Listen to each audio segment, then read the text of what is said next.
After I wrote Cocktails, and most people, when they do a memoir or any kind of, they research and do all this stuff. I never did none of that.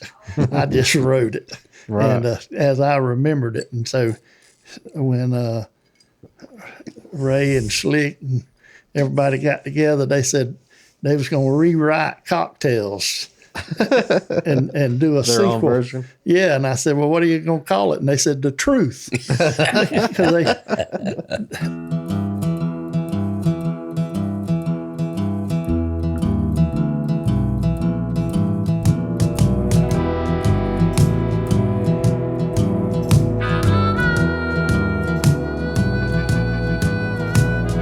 Something in the water taught me how to crawl.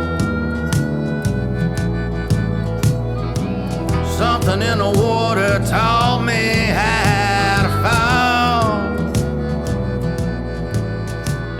Something in my Hey, welcome to another episode of Something in the Water. We're here with Dave Griffin and Sean Clark. And our guest for today is Mr. James Cocke. From Valdosta, Georgia, currently, but originally he was my next door neighbor growing up on Dog Hill. We've definitely brought James up on many episodes. Yeah, y'all, with these Dog Hill tales. Y'all have watched these podcasts. You've heard us talk about James, and either through conversation or in one of my Tale of the Week stories. Mm-hmm. So, James, it's good to have you. Well, it's good to be here. And we've been talking ever since we walked in the door. That's so right. Just a continuation. I guess I'll be the first guest on here that can't carry a tune in a bucket. Well, we said a long time ago we'll never make it to episode 50 if we're just relying on sorry-ass musicians. No offense, sorry-ass musicians. we are too also. And but yeah, we glad to have you because you are a consummate storyteller. Well, I appreciate that. That's not the only thing you're good at, but Lord, you're an author. You have written, let's see, your first book would have been this one, right? Papa's Dream?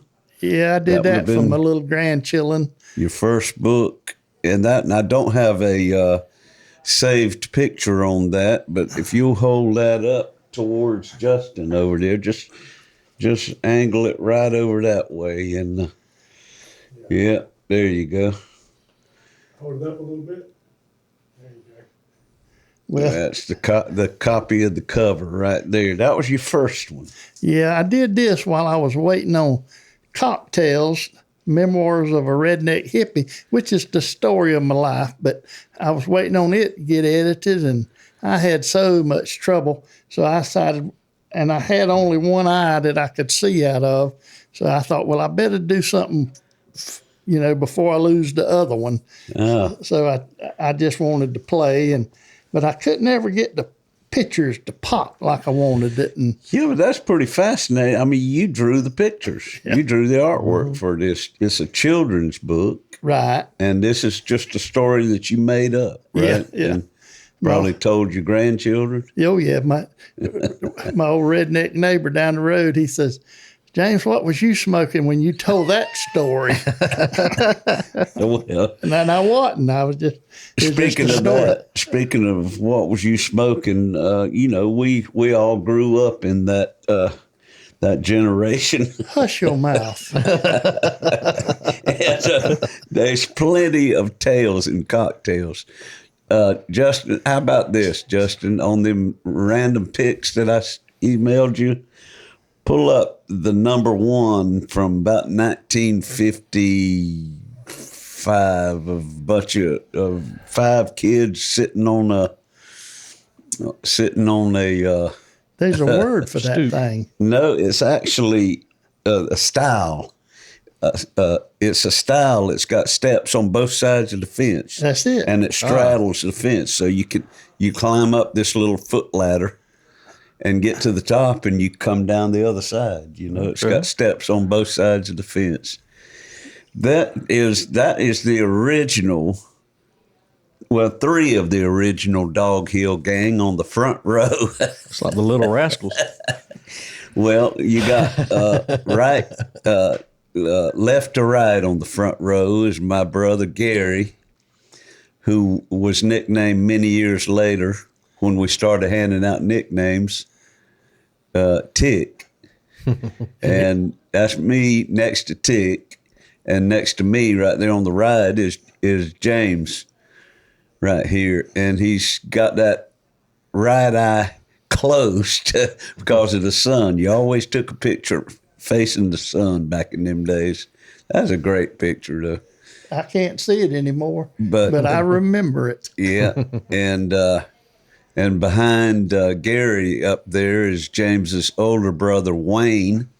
Who's still kicking? Yeah, and he's how many years older than you? 4, I 4. think. Yeah, and then next to him is mine and Gary's first cousin, Wanda Cheshire.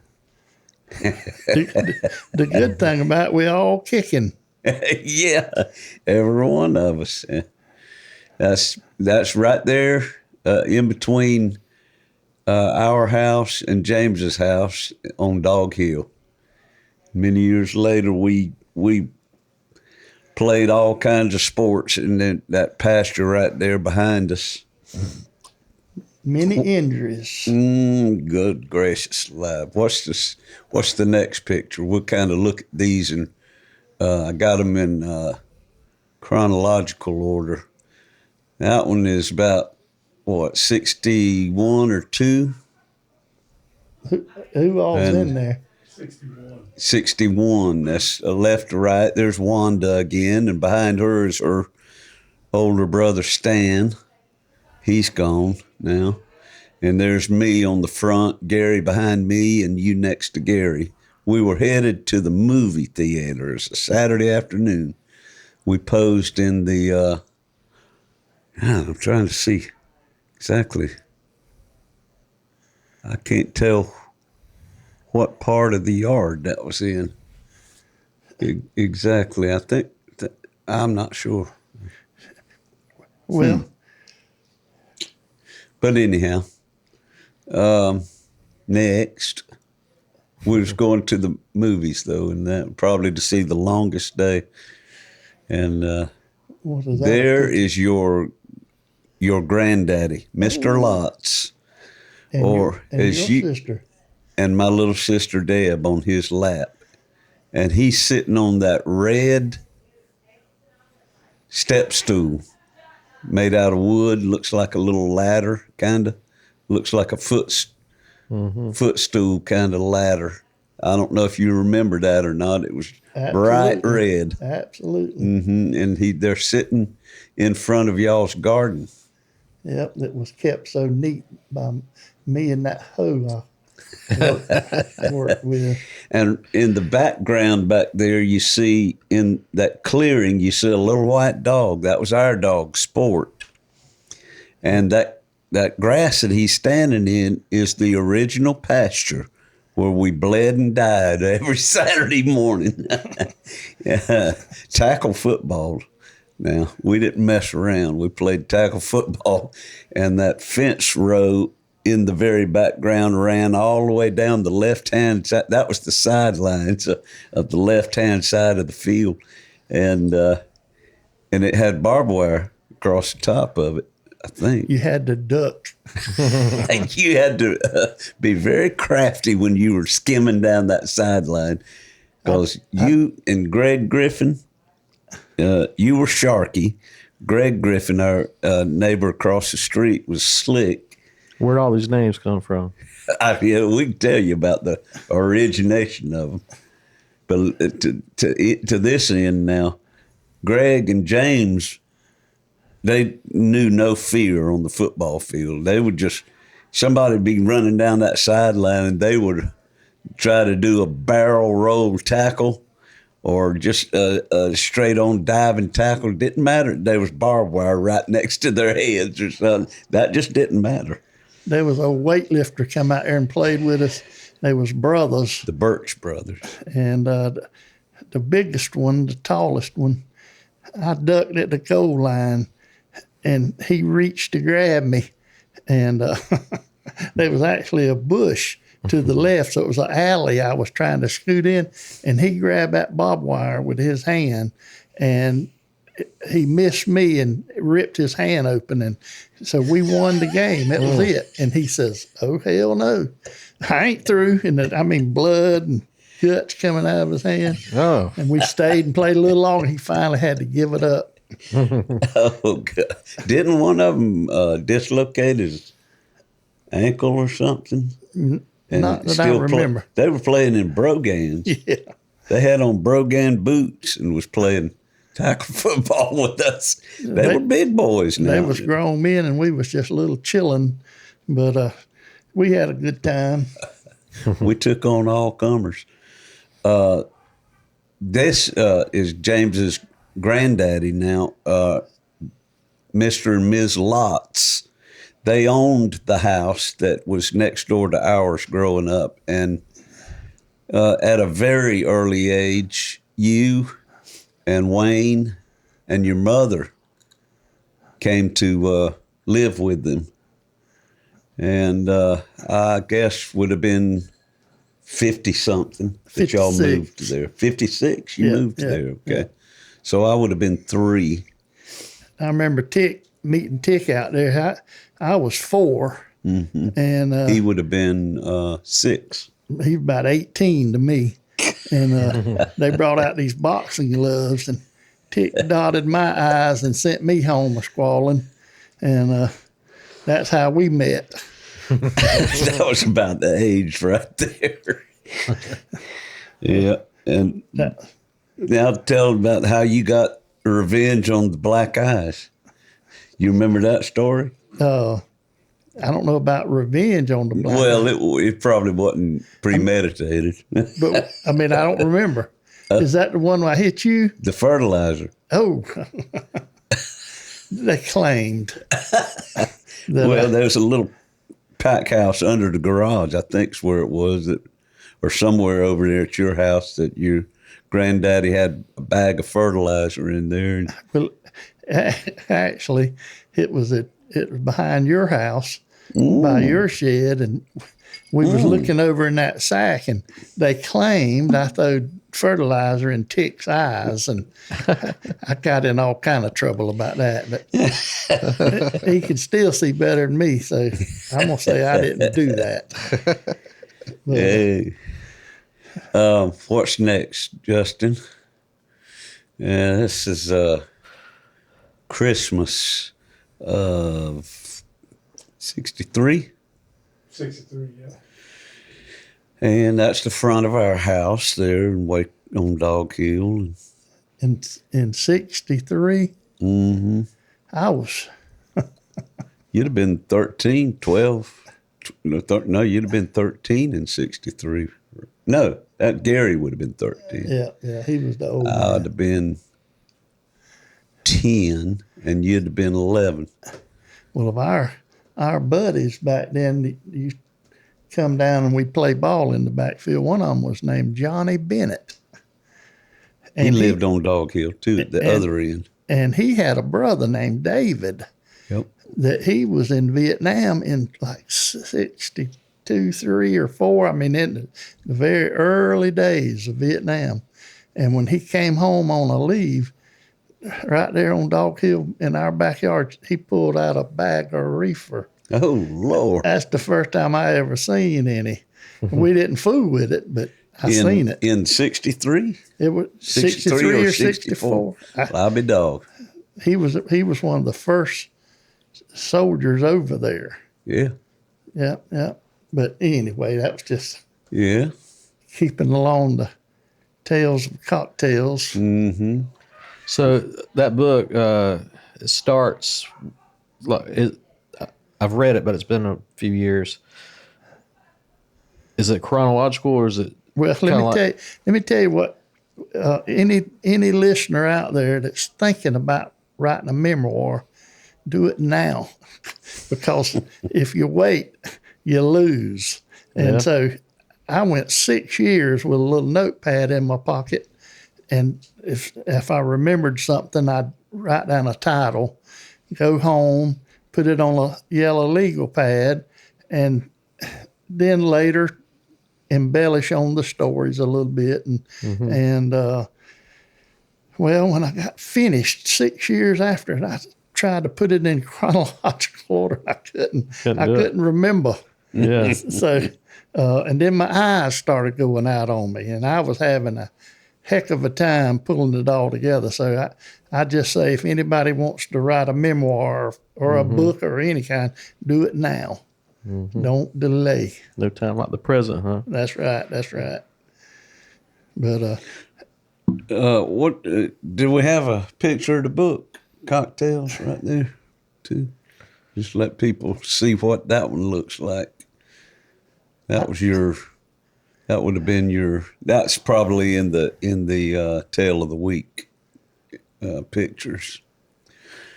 I'm not sure. It is. Okay. I sent him 2 emails, but there we go. That's the cover of the second book, Memoirs of a Redneck Hippie, and it is Hippy. No, it ain't. It is. That shows you what I know. I told you. But that's pretty fascinating, though. You are from the Dog Hill Gang. Well, I'll tell you about the nicknames now.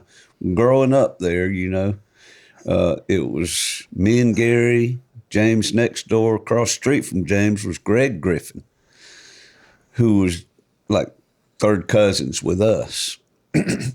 Well, we were at this end of the street, and Ray Heron, Billy Ray Heron, that everybody knows him as now, was kind of catty-cornered across the street, about 2 houses down and across the street.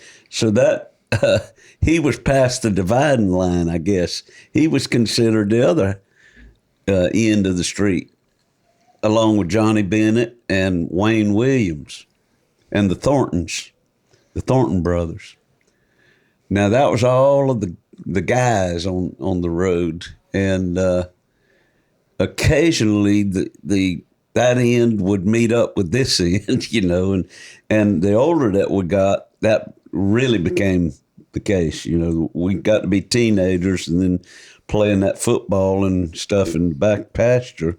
Well, Billy Ray and Johnny Bennett and all them they'd be down there forming teams, making it even sides. So the older that we got, the nicknames started coming. Sharky. This is my version. You tell me what your version is, but I don't have one. Okay. Yours will do just fine. Well, my version is that you got the name Sharky because you were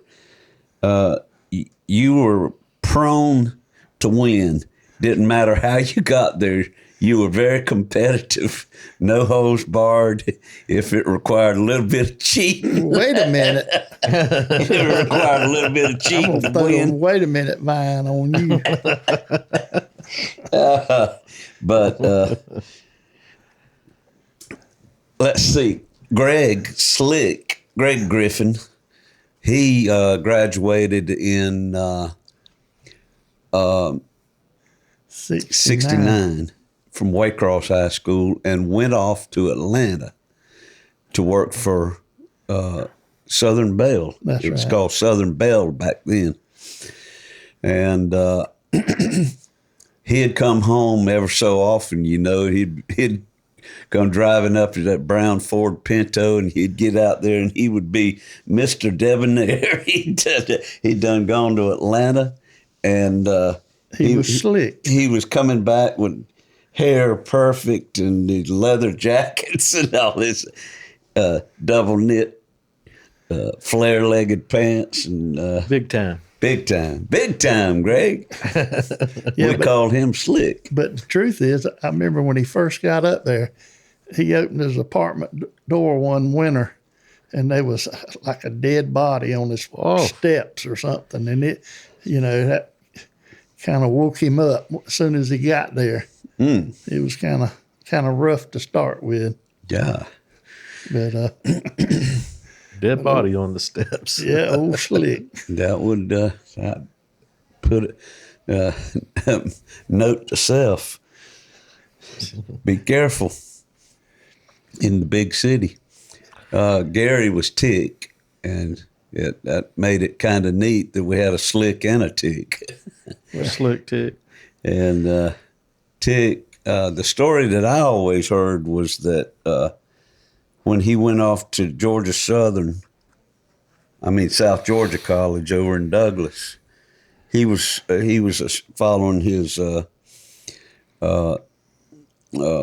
vocation. His planned vocation was journalism. He started writing for the college newspaper over there, and he got to go on the game trips with the baseball team and everything. And he'd be on the bus with the South Georgia Tigers baseball team. And he said he was a little old dude too. Gary was. He was short and wiry. They said that he could crawl the sides of the bus like Spider-Man or like an insect. And Inside or outside? inside the bus.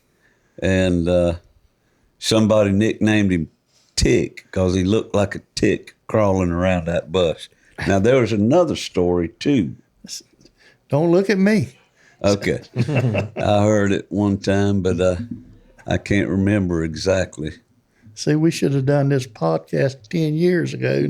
I could have told you. Well, Tick, the one of the things about Tick is that he has a memory like an elephant.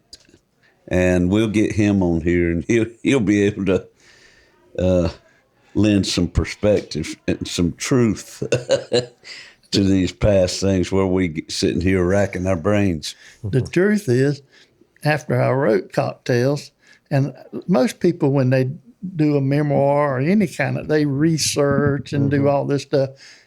I never did none of that. I just wrote it. Right. And as I remembered it. And so when Ray and Slick and everybody got together, they said they was going to rewrite Cocktails and do a Their sequel. own version? Yeah, and I said, well, what are you going to call it? And they said, The Truth. Because they said it didn't happen like I said it. And I said, well, it's the way I remember it. Yeah. And it's just just thinking back on the different stories, and it's always funny to me. And now I can't read it anymore.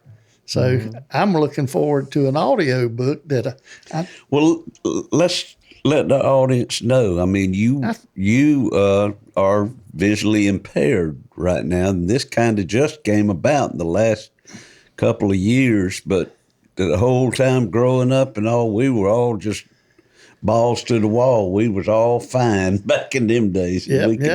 We could do it all, and we did it all pretty much. But what happened here in was it a year or two ago? with my eyes. Yeah. About 8 years. 8 years. Yeah, I had to quit work because I couldn't drive to work, like on a foggy morning or a rainy day. I couldn't make it, so that was the end of that. But Is it macular no, it's glaucoma, glaucoma? and they say that smoking a little reefer's probably good for it. I've always heard that. That's a damn lie. It just ain't so. And I've talked to my doctors. I've been to 10 doctors. The Jacksonville Jaguar team eye doctors saved my eyes the last time I went to a different doctor. Mm-hmm. And they said, I'll get to keep what I got, hopefully. So, okay. So hopefully it won't get any worse. That's good. But I got hooked up with a blind nonprofit outfit, and the Visually Impaired Foundation of Georgia.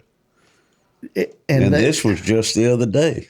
Well, it actually was a couple years ago that I got hooked up with them, and it's just been a long process there. Okay. And it's slow, but they've helped me so much with tools and stuff. I even got, this is old walking cane I made, but they got me a white cane that you see blind people with, and you roll it left and right, and it's got a little marshmallow ball on the end that rolls, and it's real light. And you're feeling for steps and stuff, and it's the cool. Everything they do is free. So the lady told me the other day, I said, I had an idea if I painted some paintings of what I see, which certainly wouldn't be what anybody else sees, if I could sell them and you could help market it, y'all could keep the money. And she said, oh, no, that's a good idea, but you'll get to keep the money. But what we'll do is I'll make a website. And she says, something or other. And then I said, well, I got a book too. She said, oh, really? She said, and she gave me the number of a outfit in Atlanta. And I called this guy, and he said, we'll do an audio book for you, and we'll get professional. I'm laughing because I know what's written in that book. There's not some There's good stuff in there's there. some cocktails in there. John Wayne said, life ain't easy when you're stupid. So if you read that, you might just say, well, he's stupid, because that's some pretty rough stuff. But anyway. Well, they're going to get a professional voice reader to come in and read it. And I warned him. I said, hey, buddy. They'll probably get high just from reading it. But they're doing it for free. Yeah. And it's for the blind. And anybody that can hear this or know somebody that's blind that got eye problems, they can get one for free. And this is not just for Georgia; it's for the whole United States. That's awesome. So that ought to get your book out there. Yeah, there'd be a bunch of mad blind people. I might turn around. You can't never tell about these things. Them girls they ain't bleeding in, are they? Every now and then, but Okay, just a little ambience. Just a little there aesthetics for the podcast. Our wives are three of our wives are in the kitchen, and they're Dave, when we were coming on, cutting up and I hear him. crazy. Take this stick in there. This is the stick that my buddy I'm in gonna beat on the Waycross. wall. This stick right here, my buddy Stork, who's in the book, he made that thing and did the whole 9 yards. And that's my Sunday go to meeting stick. Mallard. Too close. I think. There you go. An old Stork can make anything from a china cabinet, from a china cabinet to a this thing. But we were talking when we came on the air. You asked me about my hat. I got a little patch. I got my hat on to keep the. That patch says Okefenokee Swamp Park, Waycross, Georgia. Is that from when you worked out there? Absolutely. And what I was going to tell you was that your brother Tick was stationed in Cocoa Beach, and he said, James, come on down when you get out of school and spend the summer. And I got us a apartment on that when you look out our front door, you're looking at the beach. And I went down there with you and rode the bus back. Okay. And you told me that the other day, and I've forgotten it. I really had. I remember they had a clock on the wall in there that ran backwards, which didn't help me any. What I remember was, if you stood on our porch, you could see the beach if the guy in front of us opened his front and back door at the same time. It was a little white lie Tick told me, but and that's where our good friends, which was neighbors when we were stationed in Albany at the trailer park, our good friends, the Shores, we met there. They were in the Marine. Their daddy was in the Marine Corps, and they had transferred from Albany to Cocoa Beach. Well, And that's when I got introduced to him, I guess again, probably saw him on Dog Hill. I just can't remember. yeah. But I was out of money, out of gas, out of hope, luck, whatever you want to call it. And he said, "Well, James, let's go fishing tomorrow." That was Brian. Yeah, Brian I said, Shore. I ain't got nothing. So we go. He takes me out on these jetties down there, and I had this little rod and reel and stuff, and he's like a spider monkey going across them jetties, going down there to the end, and I was trying to keep from busting my tail, and I look up there. He's 100 yards ahead of me, and I look behind me, and water's starting to come over the jetties, like the tide had come up, and I was fixing to be landlocked out there. So I holler at him, say, "Hey!" And he looked back at me, and he saw what was going on, so he passed me. And I was having trouble with the rods and reels and tackle and stuff. And I said, "Hey, you got to take this. I got to hold on." And he said, "No."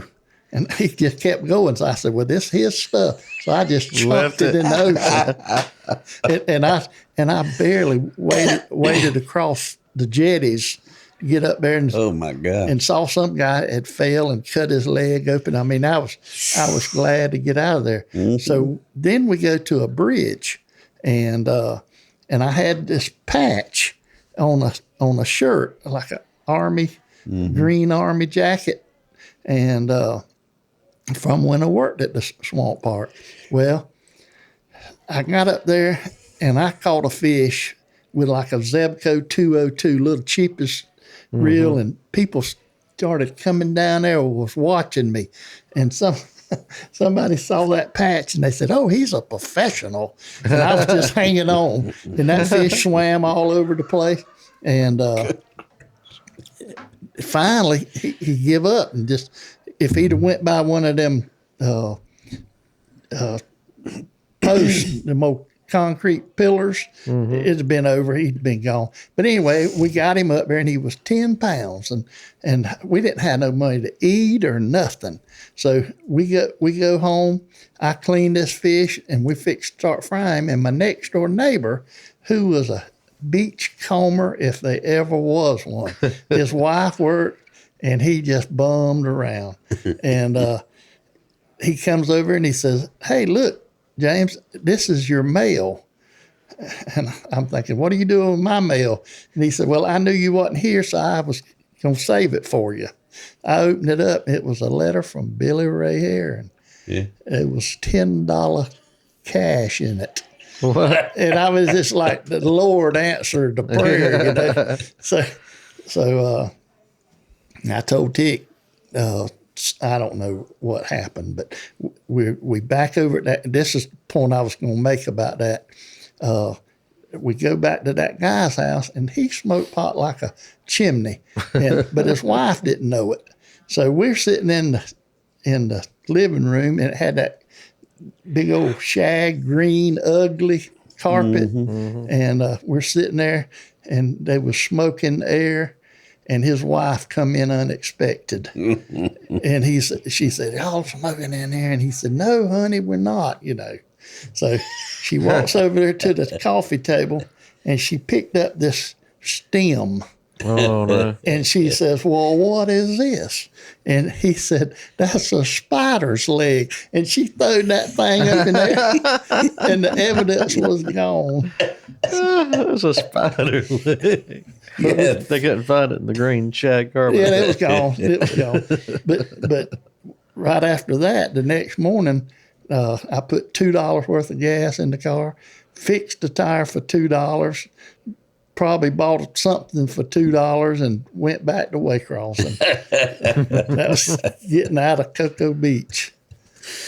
That Brian Shore is, and we're still friends of the family, you know.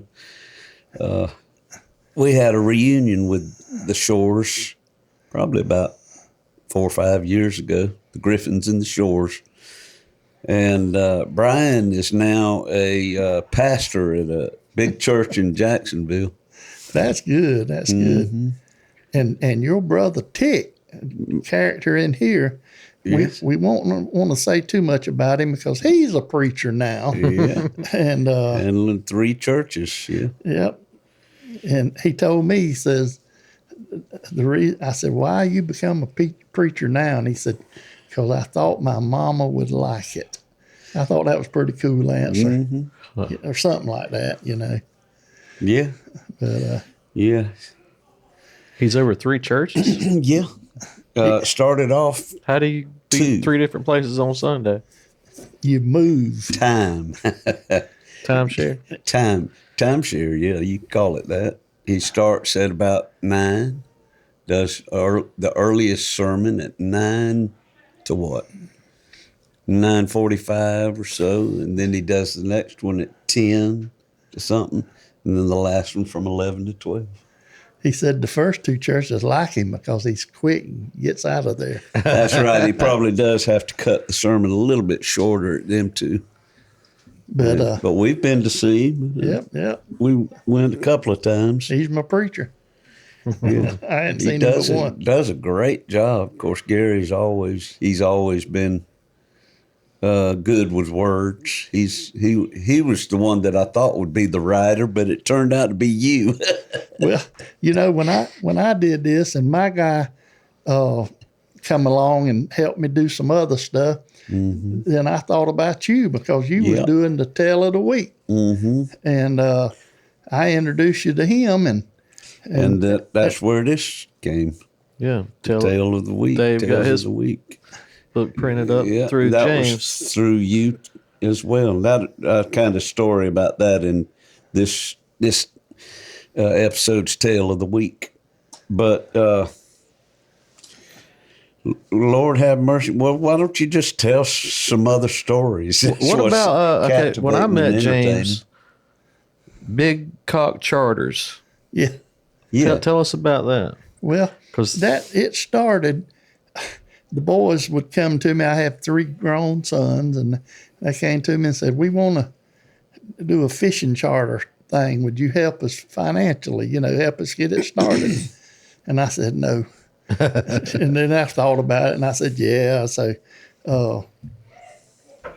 I said, "Well, what are we gonna call it?" And they said, Big Cocke Charters. And I said, no. And they said, well, we'll have a rooster because a rooster is a cock with a fishing rod. And so they convinced me, and Y'all had merchandise and T-shirts. yeah, well, what happened was Pull that up, Justin. Big Cocke.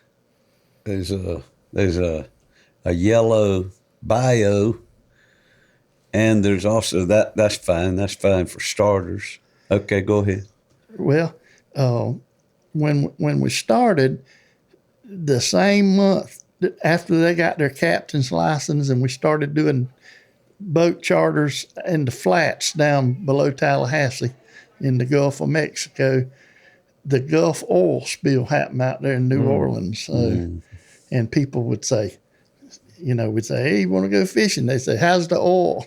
There wasn't any oil within hundreds of miles of us, but it was the perception. So I thought, well, good gosh, got all this money in here and nobody wants to fish. And so they said, let's do a T-shirt. So we did a T-shirt, and it was Big Cocke Charters, and had the old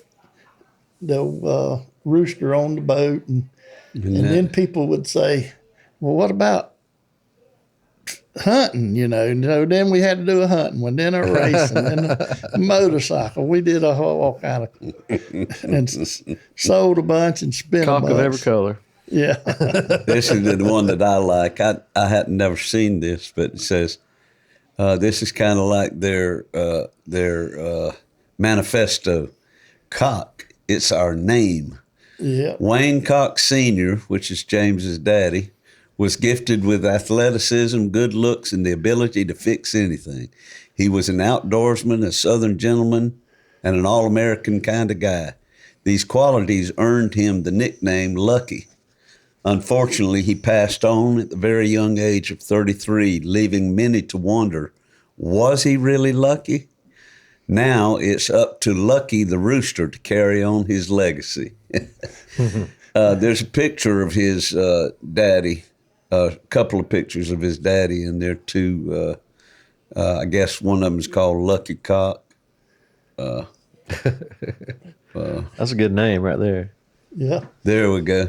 That's him right there in the center of the picture on the ground there. I think he's got a watch on. I can't see it, but I remember. Yeah, Yeah. he's got a wristwatch on his left arm. What football player is going to play with a watch on? That was just picture day. Absolutely. Looks like a stud. And who was this now? The team? The Leon, Tallahassee High School or Yeah. something, Leon County. I remember when Leon High came up to Valdosta to play him in football, the PA announcer for Valdosta Wildcats says, "We'd like to welcome all you Leon Lions coming up from Tallahassee, the #1 school in the state of Florida in wins." And they all cheered. And then he says, "And hosting here today is the Valdosta Wildcats, the #1 leading team in the nation in victories." they outdone them. And there's a picture of your daddy at a barbecue, picnic or something at somebody's house, and he's waving at the camera. He looks a lot like you right there. I never noticed the similarities. I don't think I had ever seen this picture till I copied it and saved it. And this would have been close to about the time that he passed, I guess. Yep. And you don't remember him at all because you were I remember 3 or so. I was 4. 4? But I remember him whipping my brother's tail for chasing a rooster. We had some chickens, and I remember going to, like, we was members of a country club or something, in redneck Andalusia, Alabama, and there was some Appaloosa horses. I remember seeing them every time we go out there swimming and stuff. Mm-hmm. And I'm telling you, that's all I remember. That's your early memory. Yeah, it ain't much. And picture of your mama in there too. She was an Army nurse. Well, actually, she spent time in Korea, didn't she? No. No? I don't think so. I do have a first cousin that husband, just oddity. He worked for GE, and she went over to South Korea and worked here lately. But her brother, James Edward, he was killed in Korea by a sniper after the Korean War was over. So, so that's the Korea connection there. But and I was named for him. Pretty mama, Yeah, Edie. pretty. Yeah, we had pretty mamas. We sure did. I said they were. I always remember Edie. Just at that age. Well, not that age, but a little bit older than that. In the 50s, we were living right next door to y'all. Yep. Well, Is there a few more pictures there where we left off in chronological his childhood? I think the next one might be the backyard basketball. There's a picture of me with the ball fixing the hook shot. We nailed that big old piece of plywood up on that pine tree, or somebody did, weren't us. I don't think. it was us. It was? Yeah. It looks mighty tall right there. I guess the angle of the photographer. Got a ladder. I'll tell you this, when you were saying that we played football down in the pasture, we played soccer. Before soccer was popular, we played baseball, softball, and a little of everything. And that was the basketball court. The shelter right there had concrete floor, and it kind of eased down into the yard. Probably about 3 foot drop, kind of sloped right down to the yard where it would just kind of ran out. And that's what we dribble on. The other thing that we did, we had a skateboard. So you see these people skateboarding. Mm-hmm. We was doing it in 1960, 62. Did y'all make it, or? Well, no, my my little granny, she ordered it out of a S&H green stamp book. She saved her stamps. When you buy groceries, you'd fill up a little book and you'd redeem it for different things. Who got hurt on that? Do what now? Did anybody get hurt? No, because we was having such a good time with it. Finally, one day out there, we all three got on it. And when it broke, that was the end of the skateboarding days. That probably saved our lives right there. Oh, we had so many good times in that backyard right there. That shelter right there had the coolest well water. There's a well pump right at the front end of the shelter in a little pump house. And that big old red table bench back there that you clean fish on, big old sink basin, and a faucet right on top of that sink. With the coldest water, we'd be playing out there in that pasture on hot days and take a break. And the shade of that, the pine trees shaded that shelter right there, so it stayed cool, and the water was cool. We was playing football out there one day. I don't want to tell a bunch of them stories, but this was one that there was old boy. He was going into, I think he was going in the Marines in like a couple of days, and Slick punted a football down there, and I tackled him, and it was, I hit him about the time the ball got there, but it wasn't no killer, nothing. And he got up and he said, "Oh Lord, my leg." He says, "My leg is popped out of joint. Will y'all?" That's what the story I was thinking about. Will y'all pop that thing back in joint in the socket? And we said, "Yeah." So we all took turns snatching on his leg, and so finally we moved up to a sliding board, and he grabbed hold of the sliding board post, and we snatched on that thing, and it never would go. So we moved up to the shelter right there. And, Oh, Lord. And he laid down right by that post right there in that picture, and we took turns snatching. Well, long story short, his leg was broke. Oh, God. And He was a man. He had to be delayed going in the Marines, but he later went. He sure did. He probably told that story to them too in the Marines, and they said, "Then we'll go ahead and make you a general right now if you can stand that kind of pain." Yep. What's next on there, buddy? Okay, we jump fast forward into high school. This would have been about 1970, the spring of 1970 tennis team. Ware County High School had just a couple of years had a tennis team by this time, but backtrack a little bit. 2 years, about 1968, James had moved off to Andalusia. Is that right? That's right. Andalusia, Alabama, and he moved away from Dog Hill, and so when he came back a year or so later, he came back with the game of tennis, and we were sports minded always. So he said, "Guys, I've got a new game that I learned. It's tennis," and so we'd play right over here at Monroe Park. And Is that where that photo is at? No, that's the courts out at Ware County. So the court's been there that long?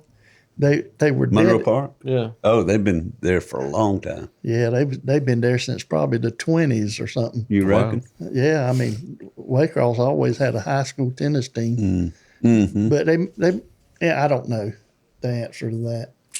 But there's James in the upper left-hand corner of this picture, strumming his racket like Jimi Hendrix. And that set a trend because the years following in the annuals, you had others like Billy Reeves copying the same pose. And James was a magnificent athlete. He played high school football and tennis, but he taught us all. I fought hard. That's all I did. hitting shots out my behind and stuff like that, but it wasn't easy. I wasn't a smooth athlete, like a lot of No, folks. but you duped your opponent. They size you up. You know how you size people up. Before the games, before you set foot on the court, they look across there and say, "Oh, I'm playing him. I got this." You were a football player build. You had a football player's build. Well, at Ware County, when you finish football, I was fixing to go to like 101 drinking. And we had a new coach out there named Phil Early. And he said anybody that plays sports has to play 2 sports.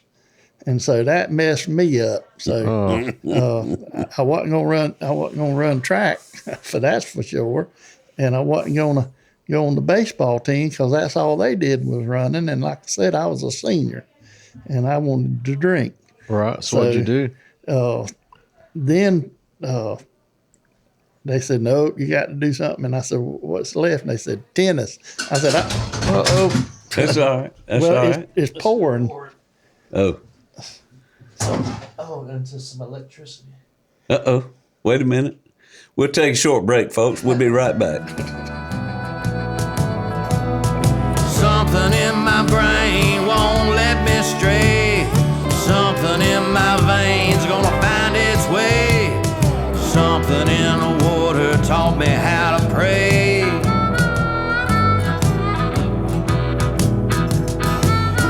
When that cold black water finds its way into your veins, you'll never be the same. Well, we're back. Sorry to alarm anybody, but there were no Pine Box dwellers injured in that incident. So, all right, James, where were you? Well, when I went to Alabama, I moved in a neighborhood, and there was 3 guys there. So, and they all liked tennis, so I just fit right in, and that's how I became a tennis player. Mm-hmm. And we were right down the river, right down the road from the Conoco River, and I see the Conoco sausage in Walmart everywhere, and I like that sausage, but it brings back memories. But I came to Waycross and introduced these fellas, and we moved over here to Monroe Park and started playing, and met a lot. Met a lot of people, Mal Jenkins and Billy Reeves and Andy Cuneo, I believe, was another one, and had some killer matches with them. Do you remember meeting them that day, Dave? Not in particular people. Mal Jenkins. Yeah, I remember Mal because he was he was a good tennis player. He was one of the good ones. Well, when I was trying to teach y'all, they was sitting over there laughing and mocking us and stuff. so I don't know if it was Ray or who, but they said, James will beat all y'all. And I didn't want to get into that, And so next thing you know, it was a $5 bet. So they said, okay. And so I was going to play. I don't know which one of them I was going to play. And they said it's $5. And the reason I'm laughing is because when we started playing, I said, wait just a minute. Which one of you boys has got $5 in case I win? Well, you ain't going to win. That's what they were saying. So, it don't matter whether we got money or not. You ain't winning. And so come to find out, they didn't nobody have money. So one of them had to go home and bring back $5. And I luckily beat whoever it was. And that hushed them up. But that was our introduction to Monroe Park. Mm-hmm. Lord, we played many a night into the night there. You'd put a dime in the little light timer, turn them lights on, play on. That was it.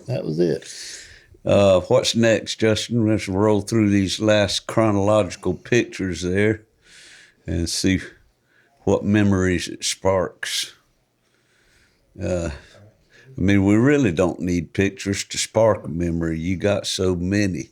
Well, there's another If we can just Solo need, picture of James. just need to keep scrolling on. That's all I can say. Okay, this is the snowstorm of 73. It says on the picture there, I guess that's the development date. Got them pictures developed in March of 73. So it probably happened right around then. Yep. Yeah, that's us in your backyard in front of the old pack house down there. That was the clubhouse. Me and James standing there. We sent this picture to Tick, who was stationed in Cornwall, England at the time in the Air Force. Said, Don't tell them what we said. snow on the ground and love in our hands. Yep. Somebody. Oh, here we go. You were a Pee Wee football coach for the Memorial Drive Wildcats in 72. I was about 15 years. So it started, this picture would have been about, that's Keels, you on the right, Keels second from you. In between there, it looks like Terry Dowling. Was he a coach? No, it was Daniel Tyre, Daniel and Tommy James. Okay. And Tommy James, when I first went to Memorial Drive, his little boy was 10 years old and fixing to move up to the midgets the next year. And so I talked him into staying down with helping me because old Billy Ray got sent off to the Army. That's right. It was you and Billy Ray. Yeah. I remember in the stadium coaching a football game, and we had just won the game, and a big giant plane flew over the stadium, and one of them little peewees says, "Bye, Coach Herring." I won't never forget that. But then, so Ray was gone. We wasn't coaching together no more. So the guy on the left, Tommy James, he worked at the railroad, and he didn't know much about football, but I taught him as best I could, and he stayed with me, and I coached, and he handled the parents. You know, that was one of the hardest things. Oh my gosh! And he did the equipment. His cousin was Benny James at the sports shop, so we got all our equipment. Michael James, Michael James's uncle. We got all our equipment cheap because they were cousins, and so. But anyway, them was the good old days. If I could see the. Who's this kid right here with no shirt on in the background? Yeah, he's somebody without a shirt on way back there. Has he got a helmet on? No, he's just he's a bystander. That's his hair. Like, yeah. You know, he's got his back to the camera. That's funny. But hey, pull it up close again. And far left there, I think. All right, now go to the left. No, that's not David Shields over there. No, this is that boy's named Scotty Kaler right there in the middle. Dwayne Sapp was there. There was a Leslie Heron. Gosh almighty, Timmy, somebody. Who was the little boy that you used to have to carry to your house and sweat him? You'd take him in the bathroom and turn the hot water on so it would steam up. Look here, we can't talk about stuff like that. No, he was one of the star players, but he was a tad overweight. Yep, or he tended to be. Old Cecil Pittman. Cecil Pittman, I remember that. I'd go over to your house and there'd be the bathroom just be pouring out fog. That little boy in there trying to work the weight off of him. One of the stories I tell about that, we was at the stadium, and every Saturday morning you'd have to take your players and weigh them in, and the opposing coach had to be there. So your little fellas, they would just walk in there with their uniforms on and step on the scale and keep it going. But the big boys at the end of the line, taking everything off. They had to strip down, and so my old buddy Cecil, he stripped down to took his shoes and socks off, helmets, everything but his pants. And I said, Cecil, you got, and that weight thing was just barely, it didn't make it. I said, you got to go in there and take your pants off and get down to your drawers. He said, no, Coach. And I said, you got to. And he said, no, coach. So I take him back there in the bathroom, just me and him. And I said, you got to get down to your drawers. He said, I ain't got on any drawers. So we made everybody leave, but me and the other coach. He got butt naked and got on there. But he was a hell of a football player. David Shields, the athletic director out at Ware County, then was, and Todd Veal, and there was just a lot of good players. Ori McCray and Ori McCray. Yeah, he was a Memorial Drive boy. Yes, sir. Well, not on this team. This wasn't my first team. Okay, but he was a Memorial Drive boy. Yes, sir. Well, shoot, I see him when I play my gigs over there in St. Simon's. He lives at the Sea Palms golf. Right. Will you tell him I said, hey, will you see? I will. I didn't realize that. Oh, that's Ori McCray. Glasses. He's a runner. Yeah. Yeah, That's what he likes to do. He and his wife both went to high school over here, Ware County High School. And they were probably late 70s to early 80s graduates, probably. Right. Anyhow, how about that? I'll have to mention that to him. If I could get closer and all that, there's a little Bennett boy, Bruce Bennett's boy down in the Who's middle. a little redheaded guy on the front row? That's Bruce Bennett's little boy. I named him, what was his nickname? Killer. Yeah. I'm pretty sure that was his nickname. And there's a preacher right there next to him. Or somewhere. Anyway, I can't keep up with him. What elementary or Memorial Drive. That's Memorial Drive. Wildcats. That I don't remember those colors. I went to Memorial Drive. We was red and silver. Yeah, it kind of Red had a grave. tendency to change though over the decades. Even the names of the mascots would change, you know. Yeah. The William Heights are no longer the Indians anymore. No, I think they changed to something else. So I had to get away. The Rattlers were that color. What were they? Is that Rattlers? Purple and was yellow. that McDonald Street or Yeah, that's exactly who they were. the Rattlers? Yeah, we played them for years and wore them out. And Yeah, Waikona Hornets or Yellow Jackets? Hornets. Waikona was Hornets. yep. What about Emerson Park? Martins? No, that Martin's was, was Wasboro. Wasboro yeah. Martins. But- That's right. I was playing old DJ Brown at the Alice Street Eagles one year, and me and Diane was out and about late at night, and we got caught for speeding and whatever, and State Patrol took my license, and so back then they just let you go home with no license, and so the next morning I called DJ and I said, "Can you get my license back?"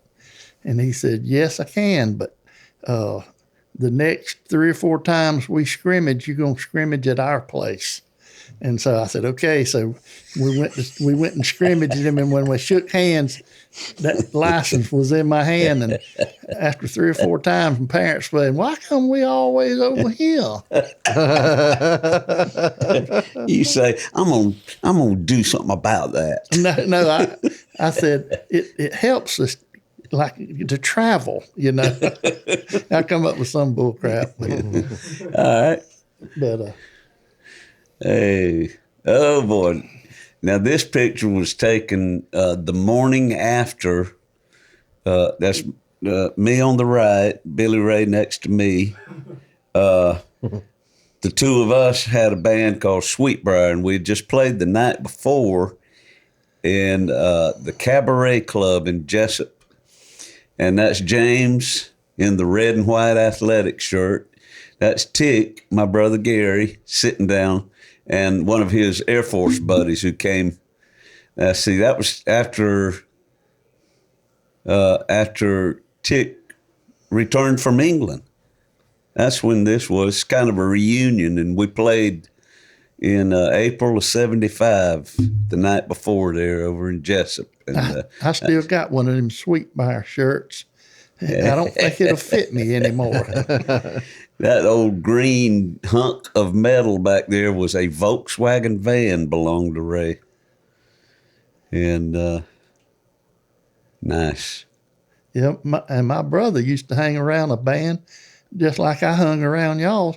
He hung around the Wrights. Do you remember them? The Wrights, you sure do.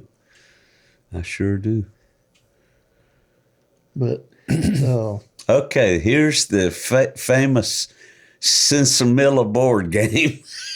oh Lord, Wasn't it designed by you? no, actually, It was not your idea? we was all me and Ray and Becky, and I don't remember who else, but I remember it was a cops and robber kind of game, like chance, and you got busted. And It was a pod oriented game. and you'd go backwards, like go to jail and all. Like But Monopoly. but the winner went to the airport, and whoever got to the airport and got out of there, they was the winner.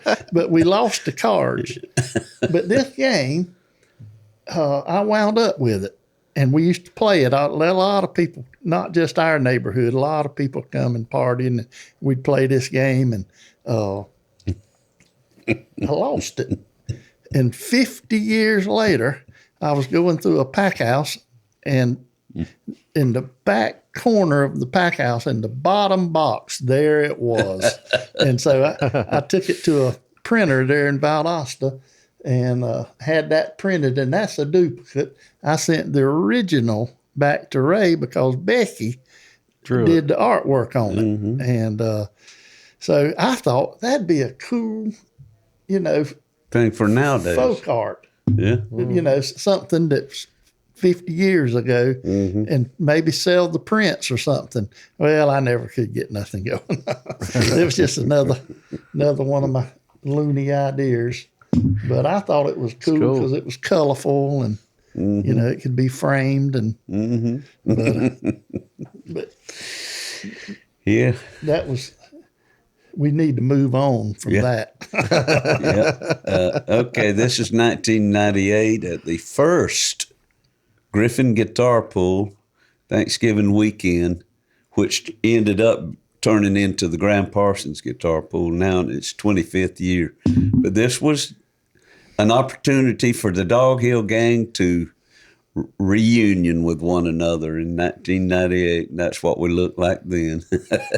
That's James, Gary, Billy Ray, me, and Greg. Or if you're going by the book nicknames, Sharky, Tick, Bird Legs, Lonesome, and Slick. Don't make Ray mad now. he never liked that. Bird Leg Ray. Bird Leg Ray. All right. Now the next one will be a little. This was in 2015. Without Tick, we got together for a quick reunion over at Billy Ray's house. So there's James, Billy Ray, Greg, and myself. And that was over actually on Dog Hill. Yep, at the end. The dog leg around to Central Avenue there. All right. Moving right along. Now this is 2010. And James right there, third from the left, was a member of the Valdosta team that represented Valdosta in the United States Tennis Association, Georgia State Championships, and they damn sure won the thing. Mm. Well, I had a buddy over in Valdosta when I moved over there, and it just so happened we hit it off, and he was the best player in town. So me and him became good friends and partners, and so I always tell everybody that me and him can beat anybody as long as he's over there. And everybody was kind of used to get kind of aggravated with me because he wouldn't play with nobody else. But we won a lot of state championships together, and the team around us changed somewhat, but we had one captain for all them years. And when I lost my right eye, we had already sent our name into the tournament, and we had already won some matches, and they go year round. And the championship match was in Bainbridge, and I didn't have an eye, so I wasn't going to be a starter. We always had a sub, and so I was going to sit that one out, but I had to play one match to qualify to go on to like New Orleans or wherever we were going on to. And so I had to play with one eye. And so we won the match, and it was lucky. And I won't get into the tennis of it, but me and my partner played in the I am going to get into it. We played in the I formation, so I would cover his backhand, but I'd be in the middle of the court. And so when he would serve over to that backhand side, the normal shot is across court. So this guy couldn't shoot that because I was there, but I had only one eye, and I was afraid he was going to try me out. And so they didn't know that, though. They didn't know that. So finally, after he got frustrated and we was kicking their butt, he drills one at me, and I just put my racket up, and he had a partner about as close to me to Sean, and that guy was standing in front of me, and that thing hit the sweet spot in my racket, and it went right toward his private area. And that fella never moved, and it went right in the crack, in the crease, and went past him. And that guy's eyes was big as saucers. And so they never tried that again. So I was so thankful. Oh, my gosh. Wow. Fortune smiles. Yeah, that was a lucky shot. Well, it just goes back to number one. It's a testament to your talent on the tennis court. Your sharkiness. His sharkiness. If I played now, I'd have to get a racket about that big around. But I will say this about tennis. You hear people playing golf and doing this and that. But tennis, when I first started back in Andalusia, a can of tennis balls was $2.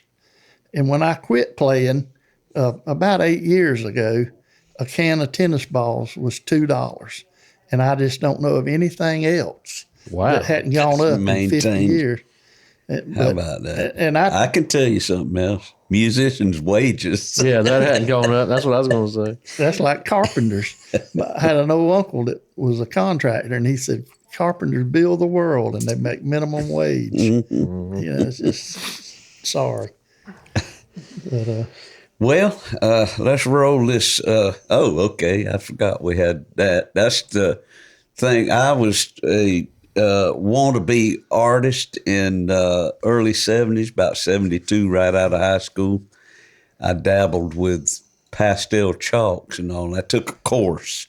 I ain't as talented an artist as Sean is, but in 72, I was thinking, well, maybe I can do something with it, because I like to take album covers, existing album covers, and not trace it, but look at it, eye it, and actually reconstruct it just by looking at it, which I guess is what artists do with, real life, but I was doing it just using already, somebody else's artwork and trying to duplicate it best I could. Well, in this class, the art class I took, they said, set you up some, some things, around the house, and then just sit it up and paint it. And I did one with an old Bible and shotgun and some melatonin. No, it's a spinning wheel planter, a Bible, an old flat iron from the grandma's, the 1800s, and a shotgun, and gave it to Mama. And then I did this collage right here. I grabbed one of the Memorial Drive Wildcat football helmets, a cleat, and James smoked Winston's at the time. Yep. So I put a pack of Winston's in the shoe and a football on the tee, and that newspaper clipping says Memorial Drive Blanks Bulldogs or something like that. In the subtitle, I think it said Memorial Drive wins first tilt in 3 years. In other words, my first year got there, they hadn't won a game in 2 years. Good gracious. And so, but I had David Shields and Toddville and Ori and all them boys. You had a team. So, They just needed whipping in shape. yep. And but I knew what I had when I went out there. Mm-hmm. But Speaking of art here, you want to address that painting behind you? Yeah, folks, this painting right here is my granddaughter's artwork from about 3 or 4 years ago. You want me to get it down, No, I Justin? got it. You got it? It's right there in the frame there. My wife, Lynn, she's an artist, and she drew an old folky painting of 4 dogs on a board, 4 cartoon dogs with psychedelic colors all over them, and called it the Dog Hill Gang, which was us.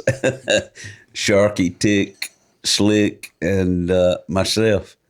And we were the original 4 anyhow. And my granddaughter Hannah was about 7 years old and saw Grandma's rendition. She said, "I want to do my painting of the Dog Hill Gang." So that's what resulted right there. It was pretty crafty. super cool. Super cool. She's a good artist. She's a good little artist. Still is. I always wanted to do a T-shirt. Well, we should make a T-shirt out of either one, that one or Lynn's. Either one. Either Big one, Phil. we could do that. Well, let's do a tale of the week right here. Ain't worth a damn. Oh no! Don't tell that one. All right. Yes. There it is, Hickory Wind Music Store. James Cocke, our guest today. In this picture, James Cocke sat in Hickory Wind Music Store, smiling at all the friends, family, and curiosity seekers who had come to hear a story or buy an autographed copy of his self-published book, Cocktails, Memoirs of a Redneck Hippie. I was reminded of a summer afternoon growing up on Dog Hill when James, along with my brother Gary and I, sat in James's back porch bedroom, hammering out the words of a certain bestseller, the sequel to Savage Sam, a 1963 movie we'd just got back from watching downtown at the old Ritz Theater. Even then, we dreamed like poets.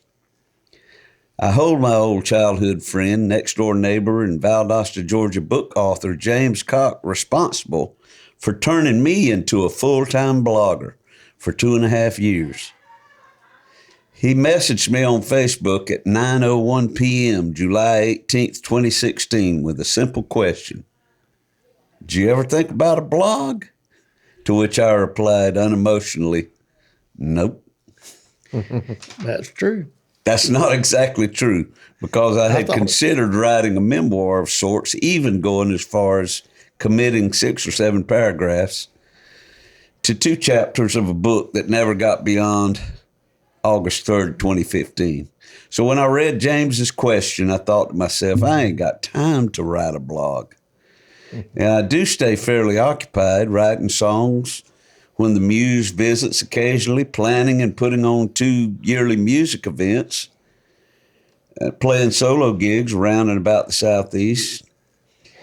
But over that next week, James's words kept muddling around in the back of my mind until finally I decided that I did have something to say, stories to tell, and musical history to impart. Growing up the son of a 20-year Air Force serviceman whose travels took the family over to Tripoli, Libya, when I was a tadpole of 4, only to have my 1959 Christmas Day cowboy outfit hand-peeled and stolen off my body by 5 dastardly Arab boys. There's a story.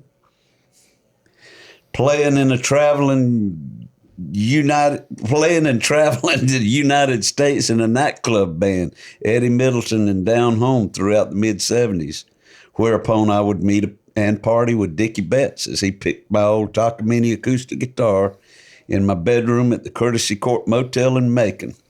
Another good one. So, 6 days after my old friend suggested I blog, I sat down on July 24th and I did. I did blog about a husband and wife songwriting team out of Moultrie, Georgia, who made the big time, with hit songs recorded by the Everly Brothers, Roy Orbison, Graham Parsons, Emmylou Harris, and a who's who of musical greats. And it felt good. I settled on a name for the blog, intentionally misspelling the words Tale of the Week, and started up an Uncle Dave's Tale of the Week Facebook page.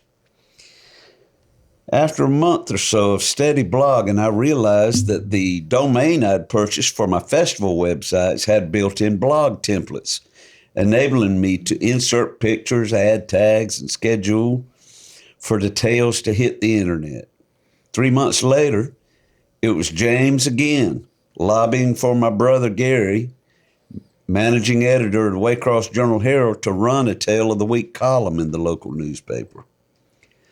After the first year and a half of weekly blogs, James, I see a pattern evolving here, emailed me the address of Mike Orenduff, a sure enough writer of murder mysteries and most recently the chief editor of Achenbach and Kent Publishing.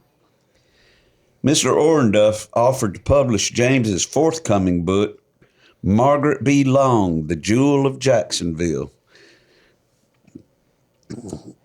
a collection of his Aunt Margie's Florida Times-Union newspaper columns from the 40s and 50s. Orenduff also extended me a book publishing contract for Tale of the Week after reading several of my stories. After quoting from James Cocke's Tales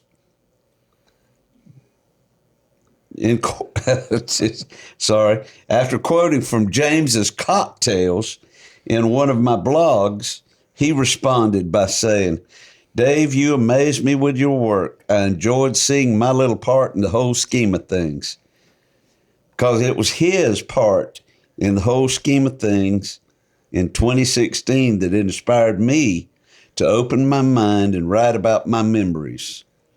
So it is my hope that readers may find a little bit of enjoyment, some trivial enlightenment, or maybe a tear of nostalgia in my stories. If so, that makes me mighty happy. If not, then it's his fault. Well, I know who the writer is in the room, so I will say this about cocktails. The lady that offered to publish my book for $500 to publish it and $500 to edit it. And I told her, no, I can't do that. I can't afford that. I'm a poor fella. She said, well, I tell you what I'll do. I'll publish it for $500 and then I'll edit it in my sleep because I can. I'm an old English teacher. And I said, well, you might not like it. And she said, listen, I'm a staunch liberal. Don't worry about me liking your book. And I said, oh, great. So she started editing it. And when everything was fine on Dog Hill. But when she got into my college years where I run into some illicit stuff, she started getting mean and nasty in her emails. and she told me, she said, look, I lost a sister to crack and a sister to heroin, and I'm not looking at all this anymore. And I said, well, look, don't quit on me. I said, I didn't stay right there, and I moved on in my life and keep on. She said, okay. So she stayed on, but her emails kept getting meaner and meaner. And finally, she sent me an email, or she told me on the phone, she said, listen, if you were smart, you'd walk away from this. And I said, look, I never said I was smart. but keep on. Don't quit on me, So she kept on, and she got meaner and meaner. And finally, one day I went out to the mailbox, and there was a $500 check right sitting there. She was through with me. She don't give you money back. She did give me my money back, and she said, you don't owe me nothing. She done a lot and helped me a lot. Okay, so she didn't publish it, but she edited it. Yeah, for about half of it. Yeah. And so, okay, yeah. So She washed her hands of it. I had an old football high school player I had coached over, and he became a lawyer in Valdosta, and he saw my problem, and he contacted a dean at Valdosta State University, and I contacted that guy, and he says, hell no, I ain't doing this. I ain't got time. I'm dean of English over here. So I left, and 2 days later he called me and says, I can't turn a blind man down. He said, I'll just edit it on my breaks and stuff. And when I can, just don't get in any hurry. Make a real long story short, he did it. And I talked to him on an email the other day. He was checking on me. And the bottom line is, he said, James, I hadn't told anybody, but I used to take your book in when I was doing a little teaching, and use your book as how to teach how to write a memoir. So my book's been to college. Wow. How about that? It's crazy. Look at there. It's crazy. But he told me, he said, I'd be working and carrying on and doing my job. And he said, I got to have a break. I'm going to go see what James is up to now. And but it took him a year. But anyway, I had a big time with it. That's awesome. Yeah, that was awesome. But the real writer, I know, is sitting right here, and songwriter and all that. I'm telling you, our Tick is the real writer. He absolutely is a great writer. He's a great writer, and he is now without the vocation of managing editor because the paper shut down. Been that way for years now. And all this from Dog Hill. Yeah. All these writers. It's because we dreamed big. Don't dream big. Well, it's like I was saying in that first paragraph. We'd go to the movies and come home and get on the back porch and just think, let's write a book. I wonder. And it would be the exact same plot as the movie we'd just seen. I wonder how many neighborhoods throughout the United States had neighbors, that had similar experiences, I don't know if they had as much as we did, James. I swear. The odds of 3 or 4 people writing at any capacity like that I feel has to be pretty low. Yeah. Even the desire to write. Well, I'm thinking even deeper than that. I think we had a bond that was more unique than a lot of other neighborhoods, because I think other neighborhoods kind of came and went, as far as you'd have a group here, okay, and then they'd filter off or move away or whatever happened. But we always came back to that formative time. That's from probably 64, maybe a little sooner. But when we moved back for good in 64 and spent that whole year in Waycross, that's where it all kind of synced for me. It seems like that's when we were getting a little bit older, and now all we need is a screenwriter to write some. But it does some stuff for your book and my book, and bring it to the big screen. Shoot. Yeah. My son's getting into that, but he likes horror movies. He's trying to write horror movies. That would be us. Y'all could we could use y'all stories, but we can incorporate zombies or something. Dog Hill Resurrection. Slasher. Slasher Lord. on Dog Hill. Oh Lord. Oh Lord. Werewolf. This is the big one. Last House on Dog Hill. Oh Lord. Well, you can call it what you want to, horror stories or idyllic dream. I think it was everything wrapped up into one. We had in my opinion, we had one of the greatest childhoods ever. And it was right there at the edge of Waycross, just over the county line, close enough that we were, close enough to downtown where you could get in the car and be downtown in 5 minutes. The good old days. Yeah. Well, I'll say this, and you didn't really mention it a bunch, but I know music was always circular. Music was a big part of Dog Hill. When I was not so much us playing it, but listening to it. That's what I'm talking about, how it impacted. Well, I had a little transistor radio that I'd listen to the radio under the covers, listen to the AM station. I think we all did that. And then when the Beatles came out with Meet the Beatles and Introducing the Beatles, I had 2 different aunts each give me one of those. And album. Yeah, my gosh, we used to listen to them. And it was your back porch. We call it back porch. That's just what we called it. But it was a bedroom. It was a long... as a matter of fact, this was Connor's baby room. See, I ended up buying the house that James grew up in, which was next door to my childhood home. I bought that house in 92. And then Connor was born in 93, and Connor's crib sat at the far end of the long back porch, which was James's bedroom. Connor's crib, we used to lay on the floor right in front of where Connor's crib sat, and James had a little old portable hi-fi record player. At the top would unlatch, and the speakers would come out, and you'd put the albums and records on there. And we laid on the floor and listened to them Beatles albums. Before that, we listened to 45s, because 45s was a big thing for all of us. And we weren't but kids.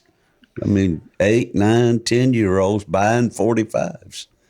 My aunt had a store downtown, and she would... Paint and towel. She had a lady that would come cook for my grandparents who was up in their 80s during this time when we was young.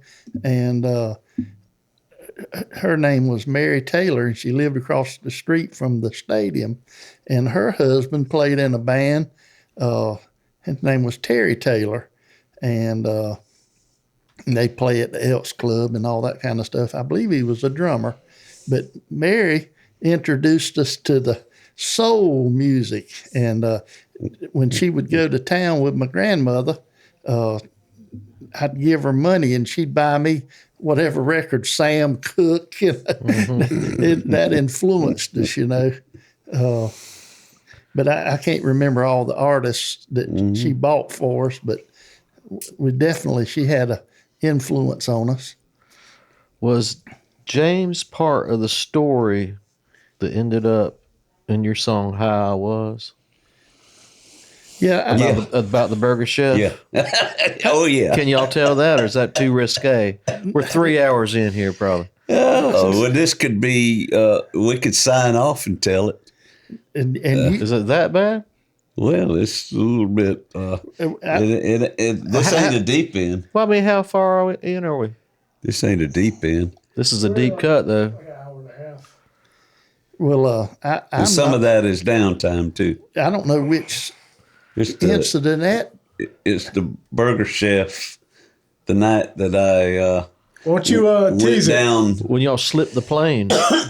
slipped the earthly plane for the first time. Dave, won't you go ahead and sign us off, and this will be a deep end snippet. Okay, just a quick story Yeah, afterwards. and we do this thing called the Deep End on our Patreon.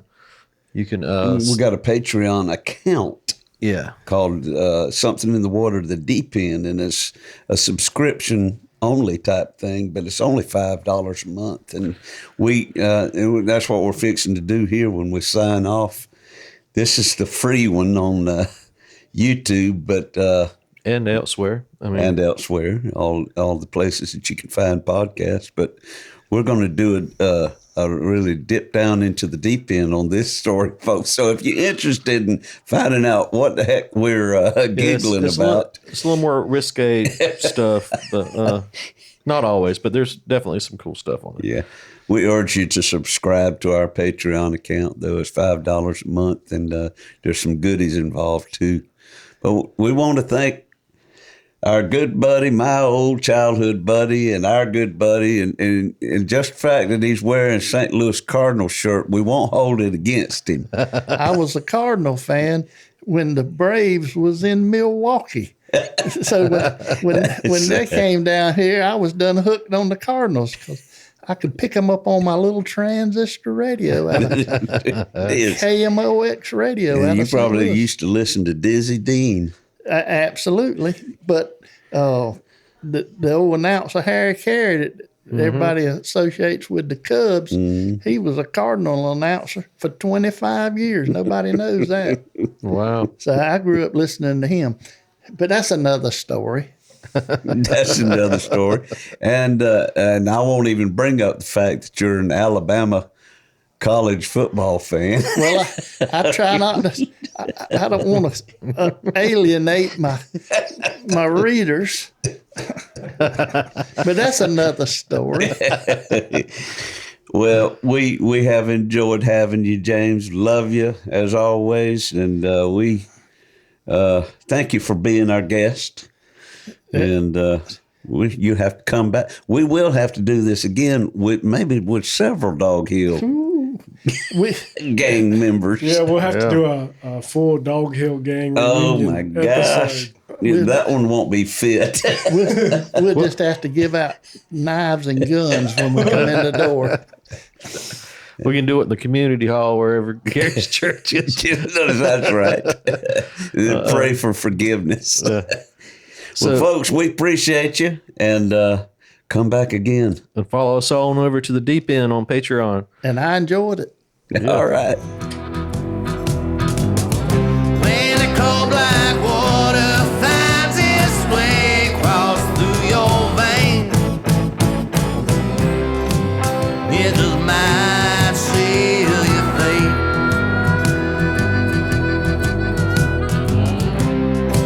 It just might seal your fate.